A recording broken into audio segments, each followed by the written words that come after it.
আল্লাহর রহমতে আগামী 12 তারিখ বাংলাদেশে ধানের শীষের একটা ভূমিধস বিজয় হবে ইনশাআল্লাহ।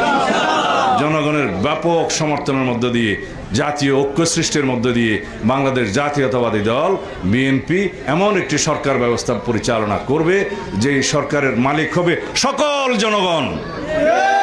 এই দেশের রাষ্ট্রের মালিকানা জনগণ ফেরত পাবে সেই 12 তারিখের নির্বাচনের মধ্য দিয়ে। আপনার ভোট আপনি দিবেন, যাকে খুশি তাকে দিবেন, আপনার পছন্দ অনুযায়ী প্রার্থীকে দিবেন, গণতন্ত্রকে শক্তিশালী করবেন।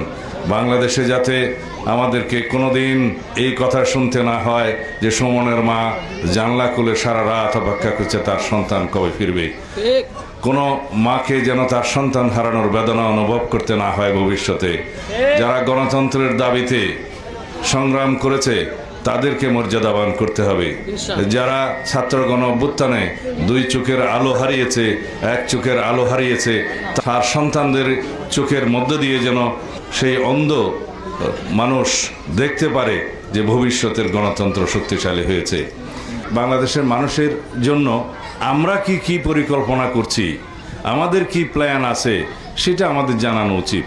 যদি জনগণ মনে করে যে বিএনপির কর্মসূচি, বিএনপির পরিকল্পনা এবং বিএনপির রাষ্ট্র বিনির্মাণের যে সমস্ত চিন্তা ভাবনা, রাষ্ট্রভাবনা, রাষ্ট্রচিন্তা, সেগুলো যদি জনগণ গ্রহণ করে তাহলে বিএনপিকে জনগণ ভোট দেবে। এটাই হওয়া উচিত। যদি অন্য কোনো দলের কোনো পরিকল্পনা থাকে দেশবাসীর জন্য, তারা সেটা প্রকাশ করবে। যদি তাদের সেটা ভালো লাগে তাহলে তাদেরকে জনগণ সমর্থন করবে। এটাই গণতন্ত্রের নিয়ম এবং গণতন্ত্রের সৌন্দর্য।